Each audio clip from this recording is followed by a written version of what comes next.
C'est-à-dire que cette eau-là, elle a potentiellement un jour transité par un T-Rex. Exactement. C'est dingue. En Auvergne, il n'y a pas la mer et j'ai envie de vous dire, et alors, ici, l'eau est partout, sous forme de nappes, de lacs, de rivières, de sources. Mais en quelle quantité, de quelle qualité et est-ce que le changement climatique nous impacte déjà ici, dans le Puy-de-Dôme? Comment le département met tout en œuvre pour préserver ce trésor? Je vais rencontrer des hydroécologues, des hydrogéologues, des pêcheurs et d'ailleurs, je crois que mon premier gros poisson, il est là-bas.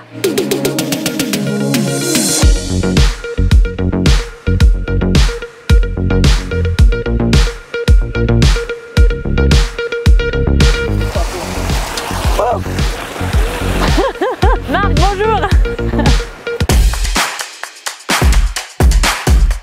Vous êtes surtout hydrogéologue. Alors, est-ce que vous pouvez me décrire un petit peu de quoi il s'agit? Ça consiste à étudier la manière dont la pluie s'infiltre dans les sols. Elle va ensuite s'écouler, formant des nappes.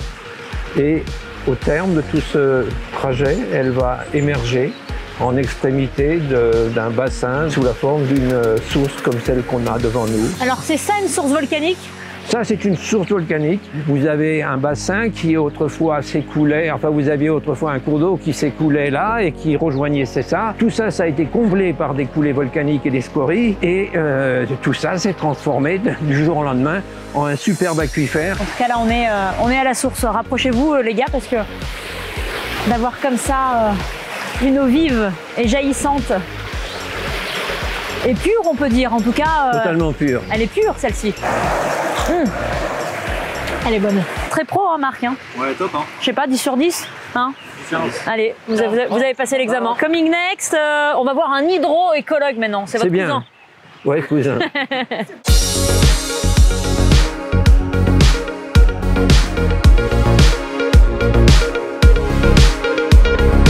Nous voici ici en tête de bassin. Comprenez le début du début des cours d'eau. Et je vais retrouver un hydroécologue, Karim qui est en train de pêcher, mais pas du poisson bizarrement.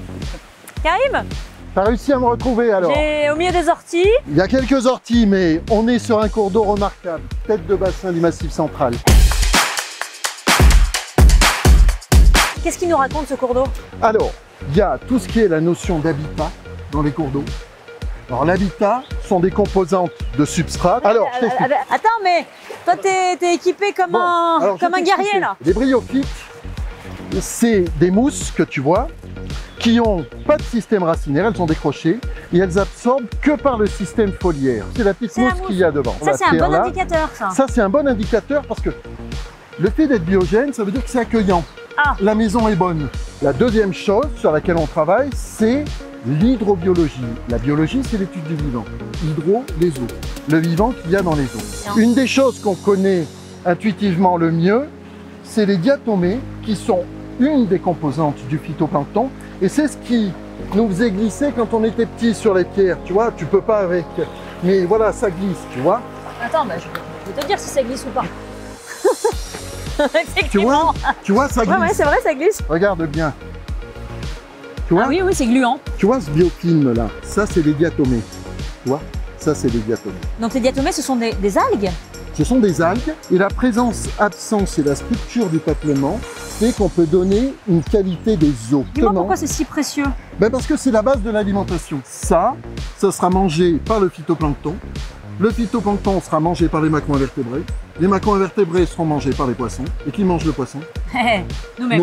Et une fois que j'ai la photographie de l'habitat, que j'ai les éléments biologiques, je fais tourner tout ça et je dis... Et là, tu donnes un verdict. Exactement.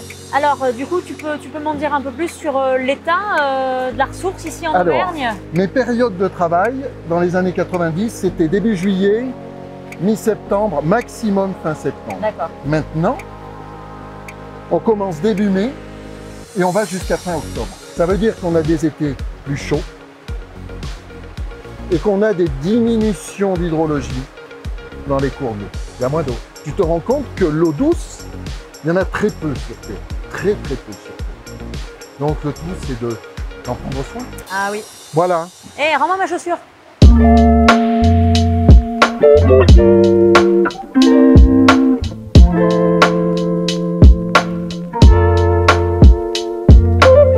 là c'est la vue typique, hein. Le lac en premier plan, l'estive au fond, bordé par les deux boisements. Tous les Clermontois le reconnaîtront, il n'y a pas de souci. Là, j'ai vu des panneaux un peu partout. Oui. Baignade interdite. Bon, ça donne envie de se baigner, mais pourquoi il ne faut pas se baigner? Alors, il ne faut pas se baigner, donc si vous avez vu les panneaux, ça m'intéresse, puisqu'il y en a beaucoup qui ne les voient pas. Ils sont en rouge et en gros. Voilà, c'est ça. Non, la baignade est interdite depuis très longtemps sur le lac, mais depuis l'année dernière, on le fait respecter. L'objectif principal ici, c'était de préserver nos fameux herbiers aquatiques, qui sont protégés au niveau national. Alors, on protège ces petits herbiers. Donc, qui sont de l'isoète ou de la littorelle. Il faut être vraiment botaniste pour faire la différence. On dirait des étoiles. Donc, pour avoir ce type d'herbier, il faut avoir une eau de bonne qualité. Donc, c'est ce qu'on a ici et c'est ce qu'on veut, voilà, et c'est ce qu'on veut préserver. Donc là, on espère qu'avec nos mesures, interdiction de baignade, donc valable pour les humains mais pour les chiens, puisque le site est très brisé pour les balades de chiens. Pour les chevaux, c'est également, et pour les pêcheurs. Donc la règle est simple, c'est tout le monde hors de l'eau. J'arrive à comprendre effectivement, juste en me penchant avec vous et en voyant ces petits herbiers, en me disant que si tout le monde se baigne et s'il y a 300 personnes qui arrivent par ici, c'est terminé. Donc le département actuellement, il y a 23 espaces naturels sensibles qui ont été labellisés. 5129 hectares. Elle a révisé ses fiches. Aujourd'hui, la chaîne des Puits est inscrite au patrimoine mondial de l'UNESCO. La question que ça soulève, ça veut dire une fréquentation supérieure. Donc ça veut dire que au département, vous êtes aussi, je dirais, en amont de tout ça pour pouvoir accueillir dans de bonnes conditions et que fréquentation et surfréquentation ne deviennent pas un saccage. C'est ça. Actuellement, le site, on peut dire, était surfréquenté puisque beaucoup de gens venaient pour cette activité de baignade. Depuis l'année dernière où il y a en place des gardiens, vous les croiserez peut-être là avec leurs petits t-shirts rouges qui sont là pour expliquer pourquoi. Quand je me suis baignée, là tout à l'heure, il y en a un qui m'a dit de sortir. J'espère bien, oui. Et puis le dernier usage que j'ai oublié, c'est l'usage de la pêche. Et oui, la pêche. Voilà. Donc on va en parler, là, je vais aller voir Christophe qui tâte le goujon. Là, en ce moment, il m'attend.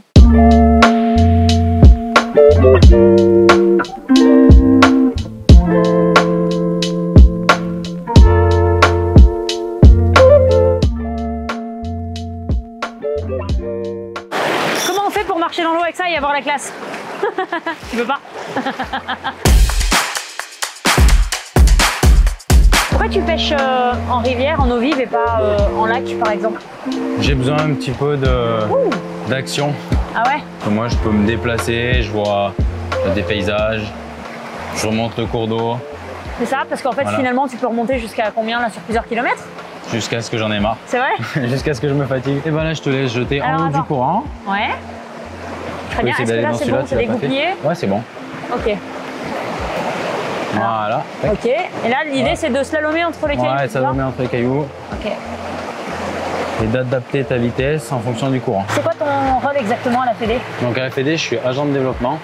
Donc ça consiste à faire de la garderie, donc du contrôle sur nos adhérents pour vérifier que tout se passe bien. Et aussi suivre les travaux qui peuvent avoir lieu sur les cours d'eau. Et je participe aussi à toutes les études que mène la Fédération de pêche.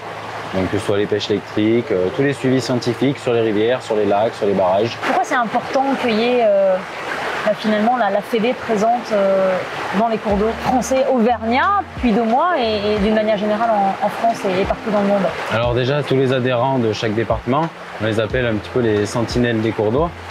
C'est eux qui permettent de faire remonter les éventuels problèmes. C'est une sorte de protection, de veille. Voilà, une veille continue tout au long de l'année sur chaque cours d'eau. On peut dire qu'à la fédération, il y a combien de membres et de pêcheurs? Dans le Puy-de-Dôme, on a entre 15 et 20 000 adhérents. Ah ouais, c'est énorme. Ça fait beaucoup de monde sur l'eau et qui veille au bon fonctionnement. Et au bon respect surtout. Au bon respect. Ah ouais, 20 000 sentinelles. Ça fait beaucoup de monde. C'est bien. Hein? On comprend tout de suite pourquoi.